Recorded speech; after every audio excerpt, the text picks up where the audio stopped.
మనోళ్ళు ప్రేమతోటి నా భుజాలు లాగేశారు. సో నాకు లాస్ట్ 2-3 ఇయర్స్లో ఏమైందంటే ఎలక్షన్ ముందు నుంచి కూడా 1 ఇయర్ ముందు నుంచి కూడా తిరగటం వల్ల ఒకటి కరోనా టైంలో నాకు ఈ కరోనా రావడం, ఒకటి ఈ లంగ్ ఇన్ఫెక్షన్ పోలేదు, అలా ఉండిపోయింది అదొకటి. తర్వాత ఈ దుమ్ము ధూళిలో తిరగటం వల్ల అది లోపల ఒక ఈ సైనస్ ప్రాంతాల్లో చాలా కరుడుగా హార్డ్ అయిపోయింది, ఆ డస్ట్ బాల్ అయిపోయింది. అందుకని ఇక్కడ వాచిపోయేది, నాకు అర్థమైంది కదా చాలా కాలం.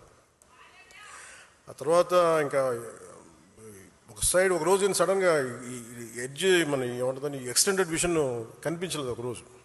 సో అందుకని అన్ని ప్రోగ్రామ్స్ మన అంజుబాబు గారి భీమవరంలో ప్రోగ్రామ్ ఉన్నా కానీ క్యాన్సిల్ చేసి హైదరాబాద్ తిరిగి రావడానికి దాదాపు 1 నెల పట్టింది రావడానికి.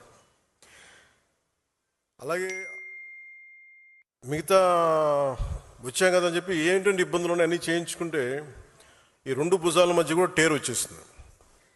వాళ్ళు అడిగారు ఎట్లా క్యాల్సిఫికేషన్ కూడా వచ్చేసింది 2 భుజాలు మన భుజాల్లో ఎట్లా వచ్చింది అని అడిగితే ఏం లేదు, నన్ను మా వాళ్ళు ప్రేమతో లాగేశారు అన్న అని చెప్పి, ఒకళ్ళు ఇట్లా లాగుతారు అట్లా లాగుతారు అంటే అంతకుమించి నాకు వేరే కారణాలు కనిపించలే. ఎందుకంటే ఒకసారి మధ్యలోకి వెళ్తున్నప్పుడు షేక్ హ్యాండ్ ఇస్తే వదలరు కదా, ఆ లాగటంలో ఎంత బలంగా గుంజుతారంటే కండ తెగిపోయేంత.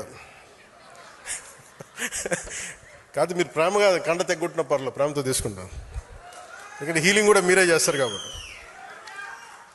సో ఫర్దర్గా అన్నీ బాగానే ఉన్నాయి. కానీ అలాగే చాలా సందర్భాల్లో కొంచెం వేరంటేరు ఉంటుంది కదా, ఇన్ని జీవితంతో బతికిన తర్వాత స్పైనల్ ఇష్యూస్ ఉన్నాయి, కంప్రెషన్స్ ఉన్నాయి, ఒక 10 to 11 కంప్రెషన్స్ ఉన్నాయి, డిస్కంప్రెషన్స్.